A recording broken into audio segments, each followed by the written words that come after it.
Àwọn àgbàlagbà ní ilẹ̀ Yorùbá wọ́n á máa pa òwe kan wípé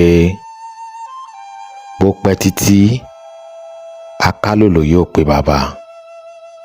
Ìdí tí wọ́n máa fi ń pa òwe yìí ni wípé tí a bá rí ẹni tó wà nínú ìdààmú, nínú wàhálà, nínú ìpọ́njú, ṣùgbọ́n tí ó ń sa gbogbo ipá rẹ̀ láti bọ́ nínú àwọn ogun tí ó ń jà yìí, tí ó sì ń wá ìrànwọ́ síbi tí ó lérò pé wọ́n ti lè ṣe nírànlọ́wọ́, ṣùgbọ́n tí kò rí ìrànwọ́ láti bẹ̀, tàbí kí àwọn mìíràn máa lo àìní rẹ̀ yìí ṣe ní àbùkù àbí yẹpẹrẹ rẹ̀.